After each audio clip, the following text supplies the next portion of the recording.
Hey, everybody. How'd you like that? I'm Doug Benson, stand-up comedian and huge fan of South by Southwest and Austin in general. And look at all these chairs we have.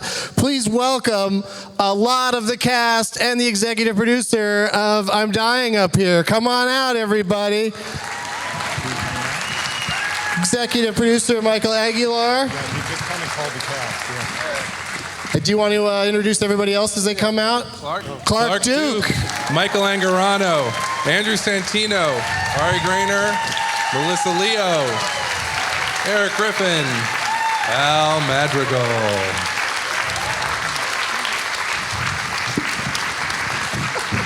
One chair too many? Yeah, could you strike that? Say again? Thanks for your help.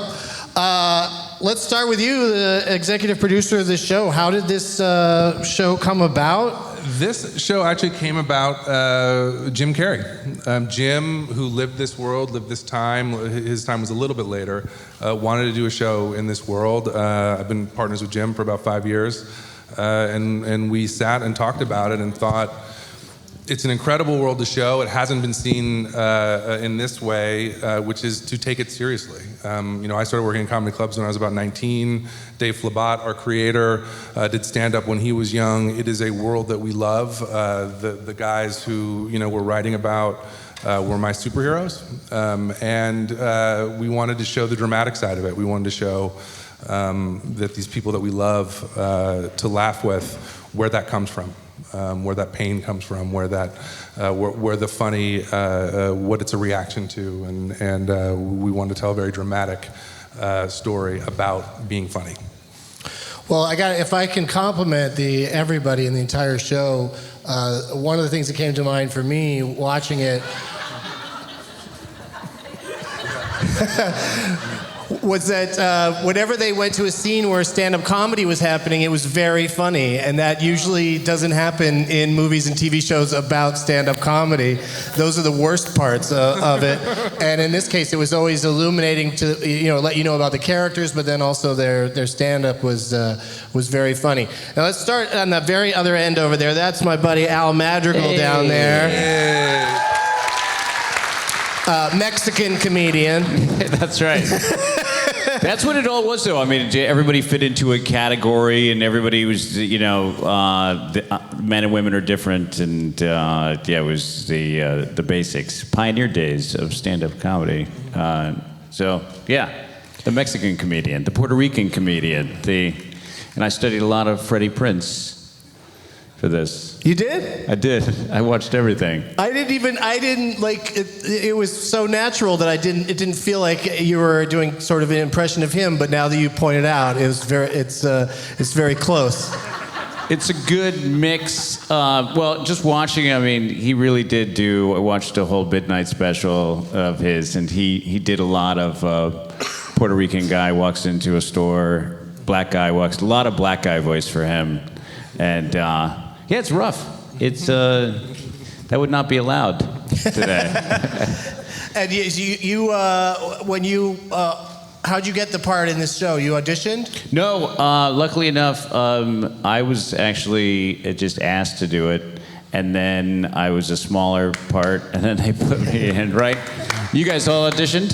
You guys auditioned for this? They put me in, and friendly with, And why not just stick with that hairstyle in your everyday life? It's a really good look for you. What do you guys think of that look? Do you think I should just go with that huge mustache? All right, I'm changing it. Yeah, if you could really do it, if you could really grow that out. It just grows up, though. Oh, That's the problem with That's this. the problem. Yeah. And you know him from Workaholics. To his right is Eric Griffin, everybody. Yes. Again, I got to ask about the hairstyle. Why not run with that? Why are you back to normal, dude? My hair doesn't even grow like that. I'm very racially ambiguous, so I could be whatever you need. So I needed to be black in this show, so they had to black it up a little bit. Because right now, I don't know if you want to call immigration or Homeland Security on me right now, so. Look, I'm killing right now, you see that? So anyway, folks, I was.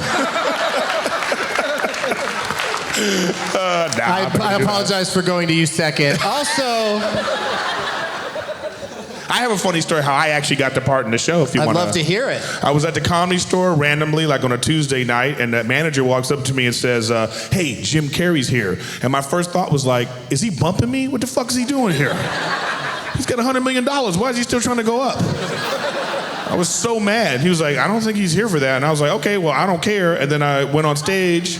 I just did a regular set. And then the next day I got an audition for this part. Because I didn't know that everybody was there. Mike was there and all the creators and Jonathan was there. And then, 3 weeks later, I'm in a testing session with Santino over here. And we both booked a part that time. So it's like, it really was like one of those, success stories of just being at the club. And again, I didn't have to do that. Yeah. I just. And we only had time to go to the club once. And by the way, Al Madrigal loved being hacky, by the way. Let me just tell you that right now. Those were all his jokes. Yeah. He couldn't wait to do black people walk into a club. Melissa now? Melissa Leo? Yeah. Now, it's Melissa Leo, everybody. Academy Award winner.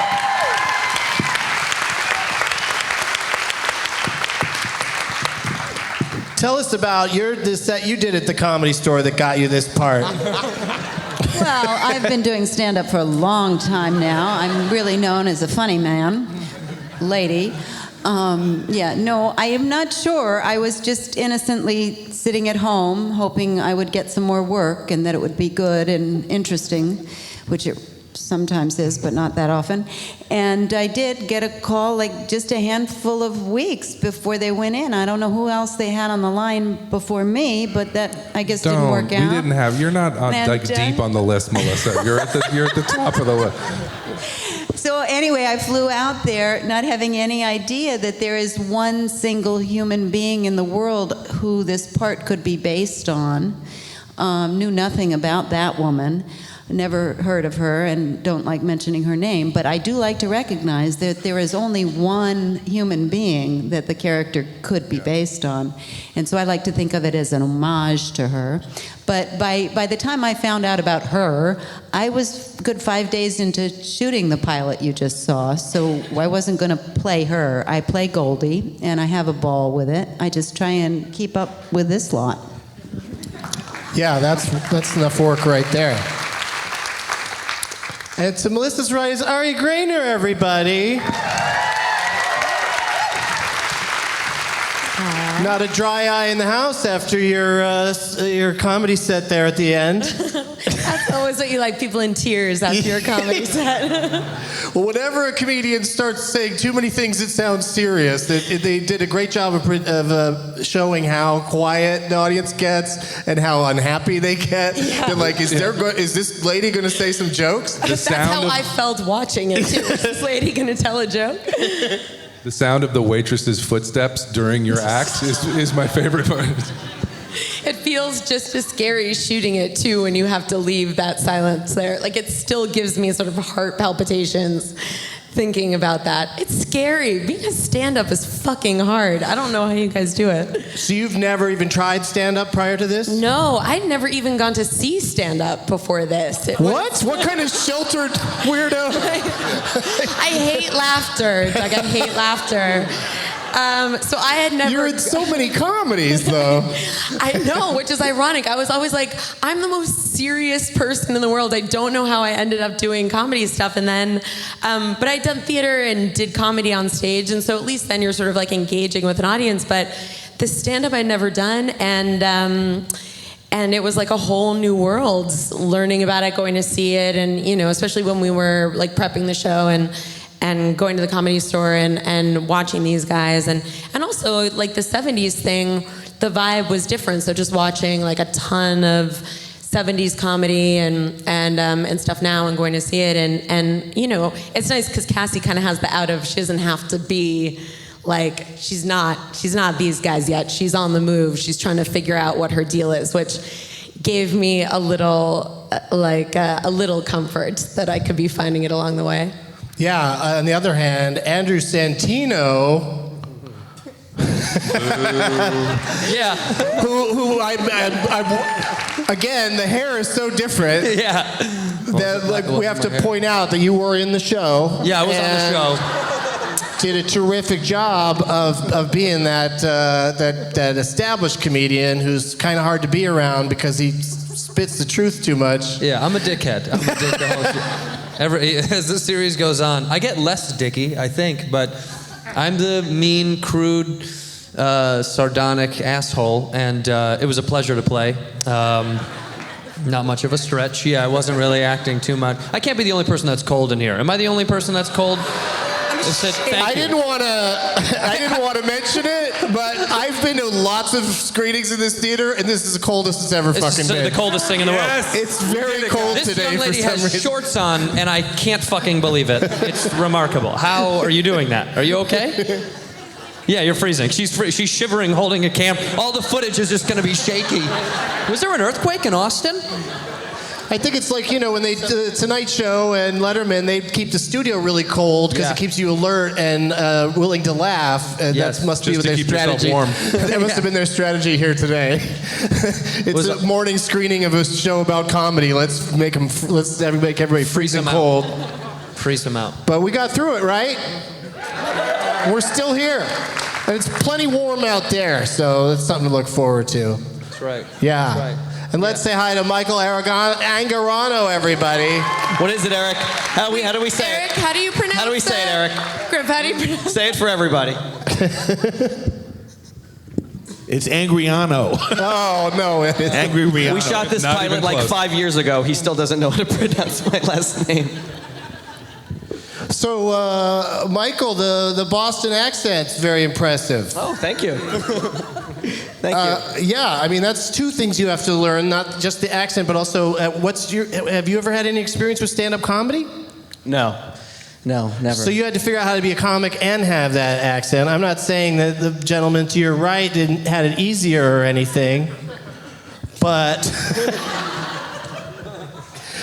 Clark Duke, everybody. I did keep my hair, though. Yeah. You did. That's right. It's the same. You're like, I'm in this show. I want people to recognize me for it. And everyone else is like, let's go undercover. Everybody else is having to wear wigs, though. I get into work like an hour later than everybody else. Yeah. Oh, yeah, the wig prep. Yeah, I refused. Did everyone watch the show Vinyl when that was on HBO? Yep. Uh-huh. This is so much. We don't talk about HBO or vinyl. Well, it's This is Showtime. It's June not TV. 4th. This is Showtime. Showtime. And apparently It's nobody not- was watching it because they canceled it. So Yeah, they canceled it. They canceled it quick. But I just was sitting watching this today, thinking like, that show could have been fun also and dramatic without being like it was just felt like you were just constantly being slapped across the face watching that show. And this is There was a conscious so much better effort than that. for us to do 70s and not hit you over the head with it, from wardrobe to hair and makeup to production design. It's this amazing era where everyone took such an artistic approach to everything. But when you overwhelm an audience with like, oh, everybody's in polka dots and everybody's in stripes, it's like it wasn't real. And also, comedians and the comedians in our show, they're broke. They're not walking around in velvet suits and they're wearing jeans and t-shirts. It's just, the cuts are a little bit different and whatever. But yeah, if it's important for this show. Yes, it takes place in 1973, but it should feel very present. And all the things that they're going through, all the things that they're talking about culturally, it's a mirror to right now. So we don't want to be in a show where you're like, I can't get past it. This is the 70s. It should still look 70s, and we love the look, and we love that people are smoking, and Johnny Carson is smoking during the show. But it's not meant to. As comics, we do not miss this smoking in the comedy clubs. That was so disgusting, and so glad that's not a thing anymore. But it's fun to see it. And I was just curious about moving forward. Sebastian Stan, who plays the dead comedian, he continues to appear on the show. Or no. Is that something you don't want to say, or? Well, I know he's dead, but he had scenes in this first episode after he died. He decomposes throughout the first season. It's It's really hard to Well, I'm watch. sure Bucky By has to episode run off. 5, we were like, this is too disgusting. I know he has a lot of things to do with Captain America. He's a busy I think he guy. was on the flight I was on here from New York. I think I Sebastian, saw him. come on down. This descends on wires. I don't know if anybody Hello, knows, I'm Sebastian. but the show actually takes place as part of the Marvel Cinematic Universe, too. It is tied in.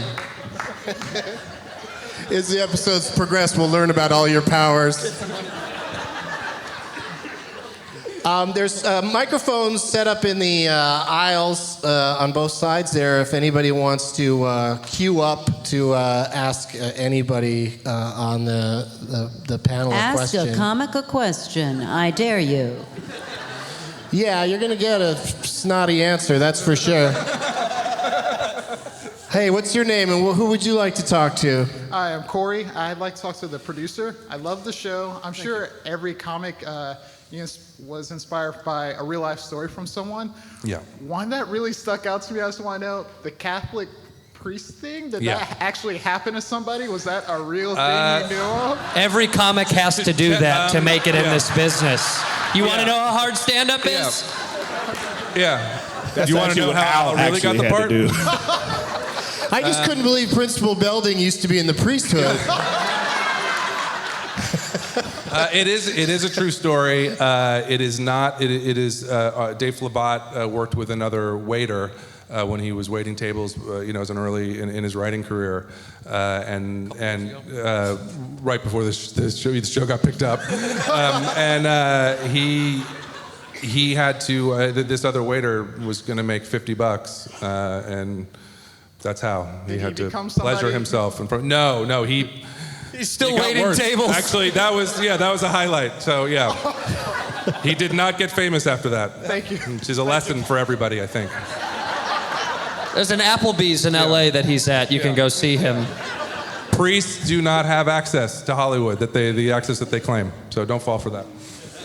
The gentleman that's miraculously standing there comfortably in a t-shirt and shorts. Great show, everybody. Everybody really liked it. Quick question. The dead comedian, as he's known, I thought he looked a little bit like Mitch Hedberg. It seemed this hairstyle and whatnot, who also died in somewhat tragic circumstances. I was wondering if that was intentional or just incidental. Incidental. Certainly people... the stand-up world suffers a lot of tragedy, and there's a lot of comedians who come from a very dark place and never get past that, Mitch being a famous one, and Al has worked with Mitch and toured with Mitch. But it was not based on Mitch. Unfortunately, there's a lot of people it could have been based on. In terms of look, sure, but no. Thanks. Hey, if people are leaving, shame on you. Yeah, we can see you. Yeah. Like I said, the warm weather outside can wait. Just stay with us in here. Hi. Hello. How's it going? Doing good, thanks. A little cold. A lot of cold. Cool. So obviously, again, stand-up is a very large part of the show. Do you all write your own when you do like the stand-up bits? Do you write your own stuff? Do you collaborate? Like, how does that work within the show? Well, we established that Al was doing his own shitty bits in the show. I got a lot of those ready to go. In terms of the writer's room, I was lucky enough to join the writer's room, and I get to write a chunk of the stand-up, like 4 comics. And there's another comic, Jerron Horton, who came in to help, and so we'd team up and work on a lot of the stand-up comedy. And Dave Flabat, the stand-up from the pilot, Dave. Not so much. Dave wrote. Dave Flabat wrote that. yeah. Dave. In 20 years of doing this, I have never worked with a better writer than Dave Flabat, and Yes. will never work with a better writer than Dave Flabat. He is just brilliant, and Dave writes all that drama and all that comedy and all the stand-up. That pilot that you saw, he wrote, and it's incredible that he's able to sort of deliver.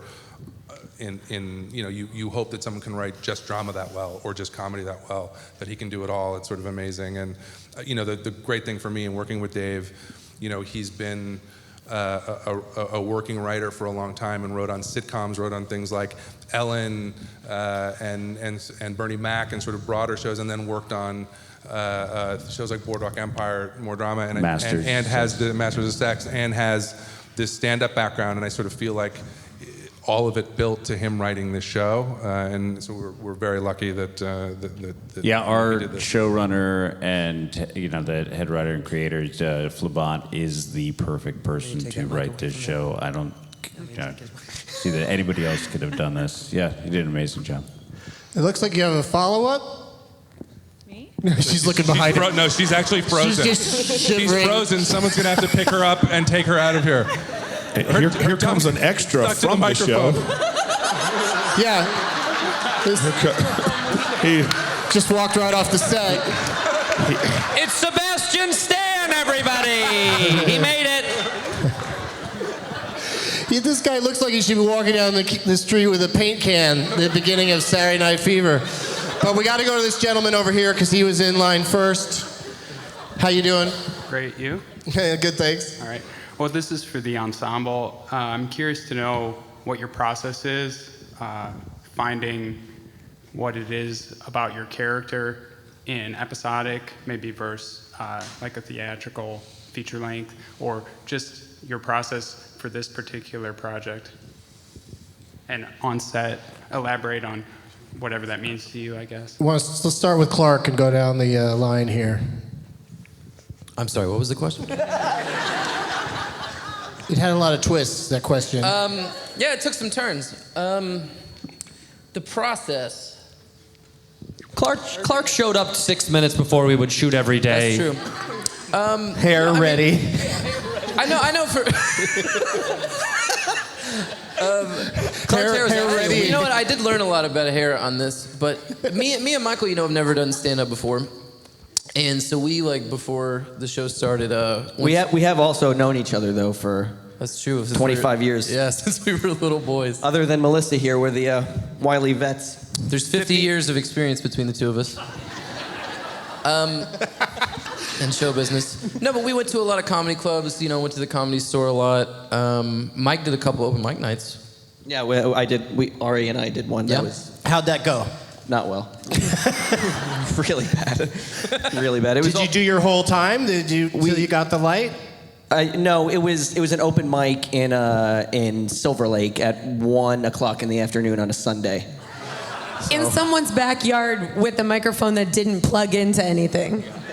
Just to hold, just so you have the. It was an prop. open. It was an open garden. Is that not the most Silver Lake sounding shit you've ever heard?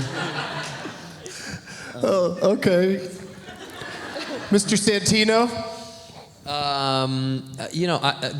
I don't. I'm a stand-up.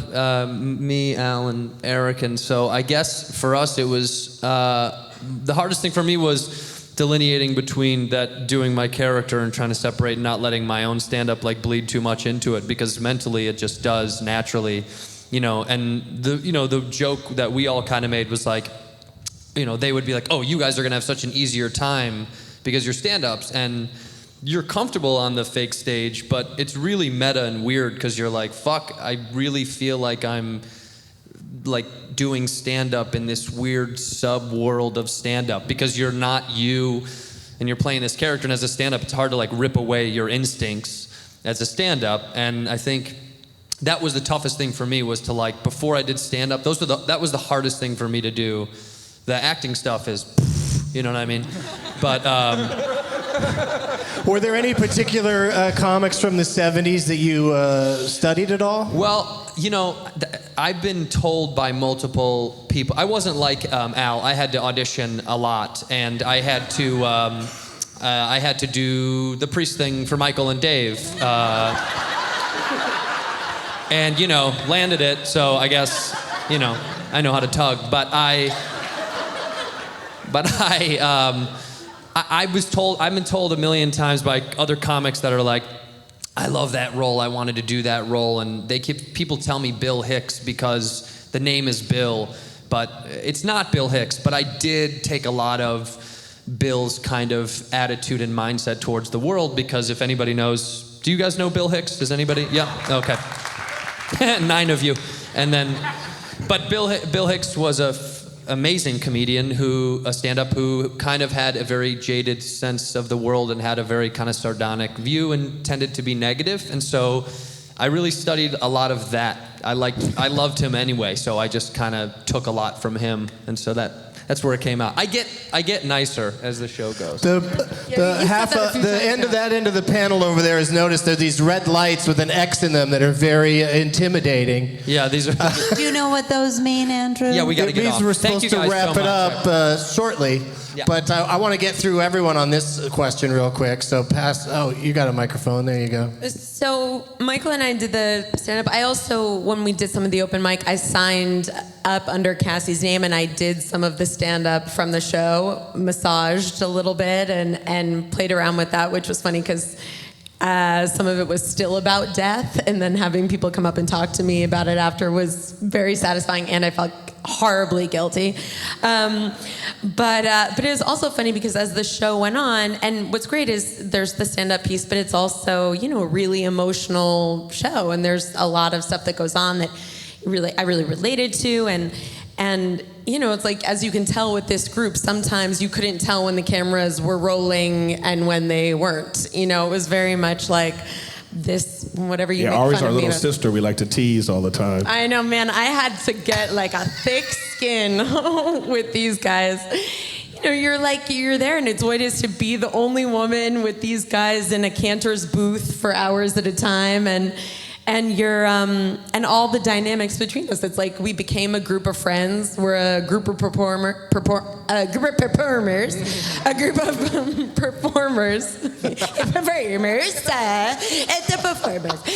who are all, trying to figure out their ambition, their work, their life. And we were sort of doing the same thing offset too. So it all kind of started to blur together by the end in a great way, and sometimes like in a total mindfuck kind of way. But Melissa?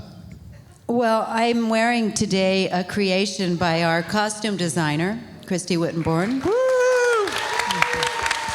I'm wearing it because when I wore it to the Emmys, which is what she made it for me, I didn't really get photographed in it, so I'm hoping people can see it. I'm going to wear it home on the plane. For me, the clothing, and that's why I bring it up in answer to your question, are an enormous part, whether it's film or television or anything. One of the first relationships that this strange industry allows you to establish as an actor is the relationship with the costume designer. Sometimes it's the only phone call I've had with the production before I arrive there is with the costume designer. And the scene that you saw with the zipping down and showing my tatas and all that, just not really my cup of tea, but that's what I needed to do. Flabat had written it. It was going to work. We were going to make it work. And it was Christy and her costumes that made it work with that zip down the front of the thing. So for me, that's always the script, number one, and it was great writing. And as the scripts came down, the conversations with Michael and Flabat as we went, enormously important for my finding Goldie. She is one of the most difficult people I have ever had to put on and play. I love being her, but it's hard work. Hard work I enjoy. Very nice. Eric, tell us about your process in 10 seconds. It was hard.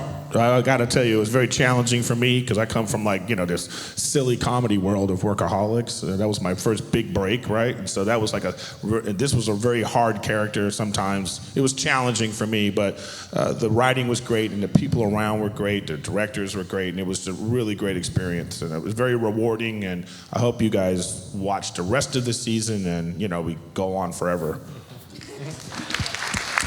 And I've really been taking a lot of acid. Taking a lot of acid and going to a lot of wakes. Yeah. It's fucking great, man. You guys got to get on that. All right, thank you. All right, well, I'm gonna say it premieres on June 4th on Showtime at 10 p.m. And last question's got to be from that 70s show. He dressed for it. We got to do it. I didn't even know that this was like a 70s themed show. I found out about this yesterday. And I was like, oh man, I got to be here. Just ask a question. Yeah. My question's more geared towards Clark, only because you're a younger actor. You've come up somewhat He's recently. really not that young. Well, I know, but younger-ish. Is he really? No. Okay. 48. Wow. Well. All right. What's the question? Either way. It talked about the climb in that show, and it's all about the climb. And was there ever a point during your climb where you, specifically remembered that you weren't sure that you were going to make it, but you just decided to just keep going? You're sure? I mean, I kind of currently feel like that. No, I still feel very much like I'm still on a climb to a big extent, I think. That is a great final question, a great final answer. Watch the show on Showtime, tweet about it, tell people about it. And thanks to Doug Benson, everybody. Doug Benson. Thanks you guys. Thank you for coming. Thank you, Doug. Thanks, man. Appreciate it. I gotta go to the bathroom. Where's the toilet?